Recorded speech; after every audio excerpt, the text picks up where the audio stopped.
तुम मंदिरों में क्या कर रहे हो, मस्जिदों में क्या कर रहे हो, परमात्मा को सलाह दे रहे हो, ऐसा करो वैसा करो, कि मेरी पत्नी बीमार है उसको ठीक करो, कि मेरे बच्चों को नौकरी नहीं लग रही नौकरी लगाओ। मांगे जा रहे हो भिखमंगों की तरह। और अगर नौकरी न लगी तुम्हारे बेटे की तो निराशा आ गई, अगर पत्नी ठीक न हुई तो निराशा आ गई, हो गई ठीक संयोग वसात तो भी झंझट। मैं जबलपुर में था, एक शाम अपने बगीचे में टहल रहा था और एक सज्जन मिलने आ गए, तो वहीं खड़ी कार से मैं टिक के खड़ा हो गया और उनसे बातें करने लगा। उन्होंने जल्दी से नोटबुक निकाली, कुछ नोट करने लगे। मैंने कहा क्या करते हो? उन्होंने कहा कि बस इशारा आपने दे दिया। मैंने कहा मैं अभी बोला भी नहीं, ऐसे तो मैं बोल बोल के परेशान हो जाता हूं, तो भी लोगों को इशारे नहीं मिलते। तुम तो गजब के ज्ञानी मालूम होते हो। मैंने कहा जरा देखूं क्या नोट किया। नोट किया उन्होंने कार का नंबर। कहने लगे मैं यही पूछने आया था कि लॉटरी में कौन से नंबर का टिकट खरीदूं। आपने भी गजब कर दिया, नंबर सीट टिक के खड़े हो गए। इशारा मैं फौरन समझ गया। अरे वाह, मैंने कहा भी नहीं, पूछा भी नहीं अभी, और आप हाथ रख के नंबर पे ही खड़े हो गए। साफ कह दिया, अब और क्या है। मैंने कहा अब तुम मुझे झंझट में डालोगे। अगर ये नंबर ना निकला तब तो कुछ हर्जा नहीं, मेरा तुमसे छुटकारा हुआ, तुम कहीं और नंबर तलाशोगे। मगर संयोग वसात भूल चूक से अगर ये नंबर कहीं लग गया तो तुम मेरी गर्दन से बंधे।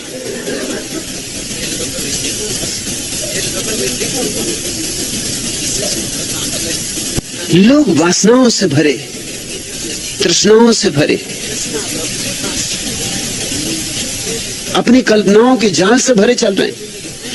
अब मैं भी उनसे कह रहा हूं कि मेरा कोई इशारा नहीं, ये तो सिर्फ मैं टिक के खड़ा हो गया, तुमसे बात करनी थी, ये मेरे घूमने का समय था, तुम बेवक्त आ गए हो। गाड़ी पास थी तो टिक के खड़ा हो गया हूं, मुझे क्षमा करो, गलती हो गई। मगर वो मेरी सुनने को राजी नहीं। वो तो जल्दी से नमस्कार किए और चलते बने। उन्होंने कहा कि बस चलता हूं, बात हो गई। वासनाओं से भरा हुआ आदमी वही देखता है जो देखना चाहता है, वही सुनता है जो सुनना चाहता है। वासनाएं उसे वह नहीं देखने देती जो है, वह नहीं देखने देती जो चारों तरफ मौजूद है। वासनाएं उसे छोटा सा जगत देखने देती, और वो जगत भी उसका अपना निर्मित होता है।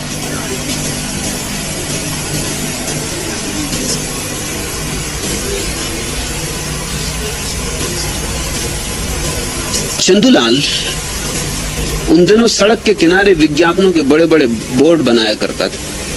एक दिन वह ऊपर की सीढ़ी पर से नीचे आ गिरा तो उसे बहुत चोट आ गई। धब्बू जी उसे देखने अस्पताल पहुंचे। देखा चंदूलाल को जगह जगह फ्रैक्चर पर पट्टियां बंधी, सारे शरीर पर फ्रैक्चर ही फ्रैक्चर, कुछ दिखाई नहीं पड़ता, बस आंखें दिखाई पड़ती और मुंह दिखाई पड़ता है। धब्बू जी को बहुत दुख हुआ और कहा कि बहुत दुखी हूं, तुम्हें बहुत दुख हो रहा होगा। चंदूलाल ने कहा कि ऐसे नहीं होता, हाँ जब हंसता हूं तब जगह जगह दुख होता है। धब्बू जी ने कहा लेकिन इसमें हंसने की बात ही कहां, हंसते काहे के लिए? तो चंदूलाल ने कहा हंसने का कारण यह है कि अब कुछ न पूछो, न पूछो तो अच्छा। अरे मैं जिस जगह काम कर रहा था उसके सामने वाले मकान की खिड़की में एक नवयुवती अपनी ड्रेस बदल रही थी। वह अपना आखिरी कपड़ा उतारने ही जा रही थी कि सीढ़ी टूट गई और मैं नीचे आ गिरा और यह हालत हुई। डब्बू जी ने आश्चर्य से पूछा कि लेकिन सीढ़ी टूटी कैसे? क्या तुम्हारे वजन से सीढ़ी टूटी? चंदूलाल बोले, अरे साली, मेरे वजन से कहां, वह तो वे 25 आदमी और जो चढ़े हुए थे उनके वजन के कारण टूटी। कोई मैं अकेला थोड़ा सीढ़ी पे था, पूरा गांव ही चढ़ा हुआ था। सीढ़ी भी कब तक ठहरती, और इसलिए कभी कभी रह रहे को उनको हंसी आ जाती। तो वाह रे वाह।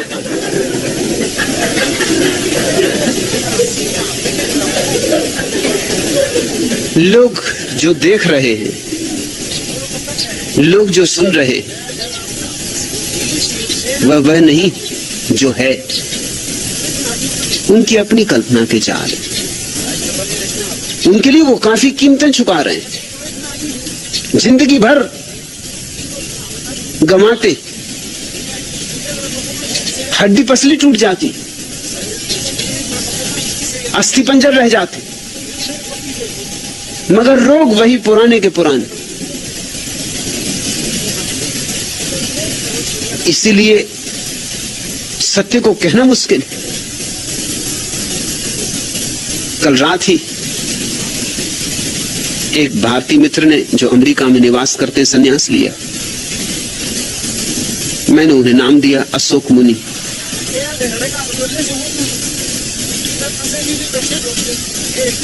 उनसे मैंने कहा,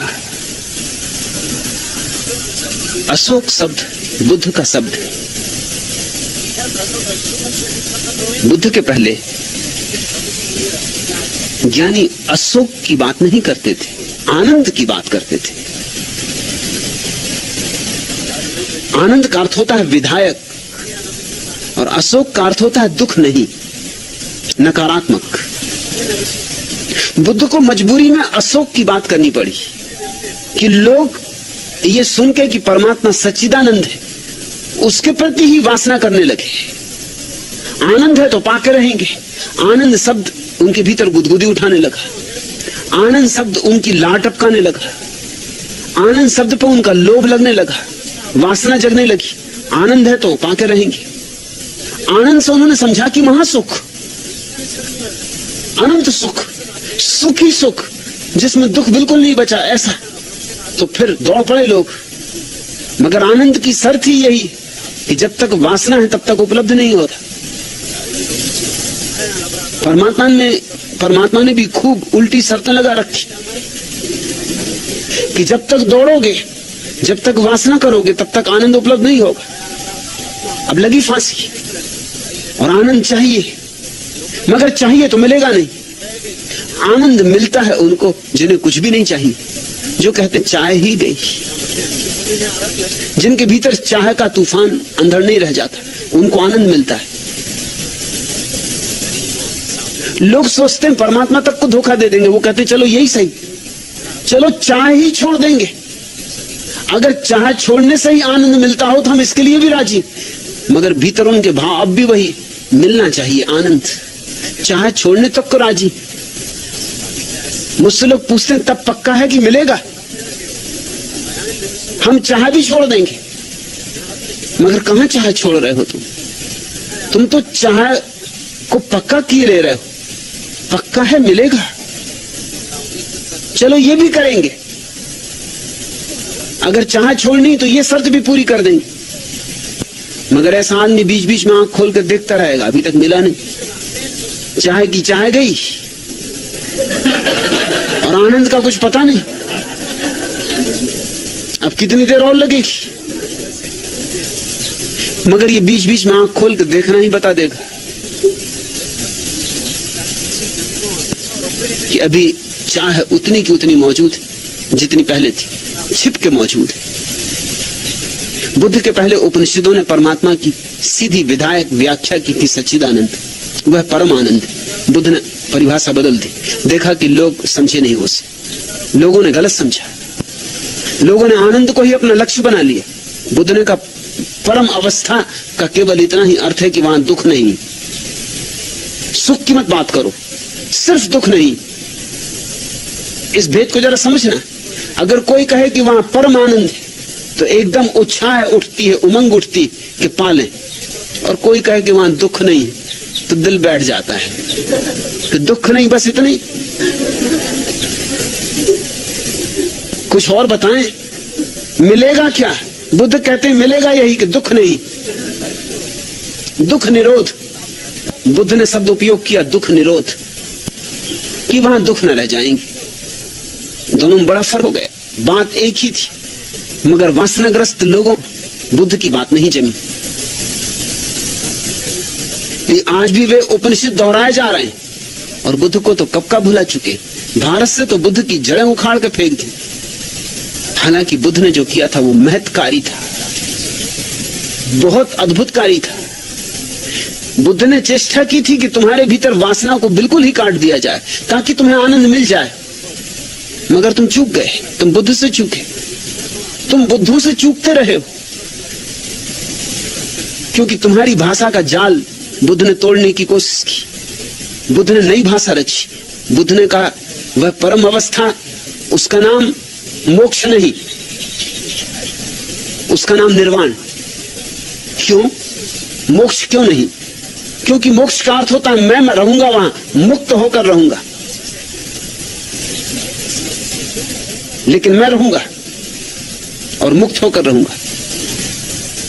लेकिन जब तक मैं है तब तक कहां मुक्ति? मुक्ति तो तभी है जब मैं गया। मैं से मुक्ति ही मोक्ष है, ये परिभाषा है मोक्ष की। और सुनने वालों ने कहा कि ये तो बड़ी अच्छी बात है, मोक्ष, कोई झंझट नहीं, कोई बंधन नहीं, पत्नी बच्चे संसार, कोई उपद्रव नहीं, बैठे हैं सिद्ध शिला पर, भोग रहे आनंद ही आनंद, एकदम वर्षा हो रही अमृत की, झड़ी लगी, मगर मैं हूं। अगर मैं हूं तो मोक्ष नहीं, लेकिन मोक्ष शब्द में मैं बच जाता है। मोक्ष से ऐसा भाव लगता है कि मैं तो रहूंगा, मुक्त होकर रहूंगा। बुद्ध ने कहा कि नहीं, तुम नहीं रहोगे, इसलिए निर्वाण शब्द चुना। निर्वाण का अर्थ होता है दिए का बुझ जाना। तुम तो ऐसे बुझ जाओगे जैसे दिया बुझ जाता, तुम तो रहोगे ही नहीं। अब ये बात कुछ वासना जगाएगी। लोग बुद्ध से पूछे हैं बहुत बार कि आपकी बातें बड़ी अजीब है, अगर हम रहेंगे ही नहीं तो किस लिए हम ध्यान करें और किस लिए हम साधना करें? मिटने के लिए। आदमी होने के लिए कुछ करना चाहता है, मिटने के लिए नहीं। ये तो आप अजीब शिक्षा दे रहे हैं कि शून्य हो जाओगे। अरे शून्य हमें होना ही नहीं, हमें पूर्ण होना है। उपनिषद ठीक कहते हैं, लोगों ने कहा वह पूर्ण है, उस पूर्ण से पूर्ण ही पैदा होता है। उस पूर्ण से पूर्ण को निकाल लें तो भी पीछे पूर्ण ही शेष रहता है। उस पूर्ण में पूर्ण को जोड़ दें तो भी पूर्ण पूर्ण ही रहता है। ये बात जचती। पूर्ण में कुछ आकर्षण मालूम होता है, पूर्णता अहंकार को और सजावट दे देती, श्रृंगार दे देती। बुद्ध कहते हैं शून्यता, निर्वाण। उपनिषद कहते हैं आनंद, बुद्ध कहते हैं दुख निरोध। उपनिषद कहते हैं फूल ही फूल खिल जाएंगे, बुद्ध कहते हैं कांटे नहीं होंगे। मगर कांटे नहीं होंगे ये बात किसको राजी करेगी तप करने के लिए, योग करने के लिए? अगर तुम योग कर रहे हो, उपवास कर रहे हो, सिर के बल खड़े हो, महीनों का उपवास कर रहे हो, कोई पूछे किस लिए, तुम कहोगे कि वहां दुख निरोध, कि वहां दुख नहीं होगा। और इतना दुख यहां पा रहे नाहक, और कुल परिणाम इतना होने वाला दुख निरोध, नकारात्मक। लेकिन जहां दुख नहीं है वही आनंद का आविर्भाव है। बुद्ध उसको कहते नहीं, उसको कहते से भूल हो जाती, क्योंकि तुम वही समझ सकते हो जो तुम समझ सकते हो।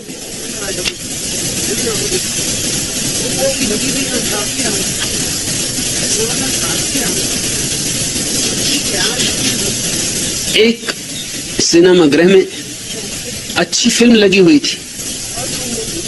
चंदूलाल ने अपनी प्रेसी से कहा कि पीछे की सीट के टिकट ले लेते। प्रेसी बोली और अगर पीछे की सीट के टिकट न मिले तो चंदूलाल बोला तो क्या, फिर पिक्चर ही देखेंगे।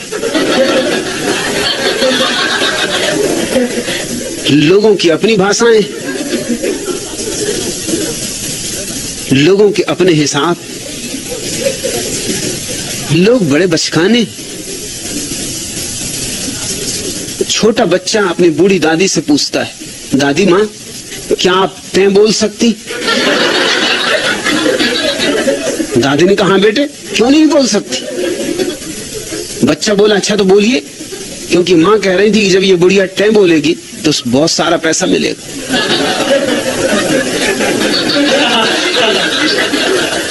लेकिन बच्चे को क्षमा किया जा सकता है, वो बेचारा जितना समझ सकता था उतना समझा कि सिर्फ टैं बोलने की बात है, तो बोली तो टैं, बहुत सारा पैसा मिल जाए।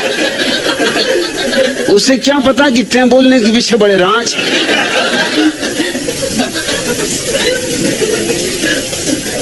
लेकिन बड़े बड़ों की भी गति यही है,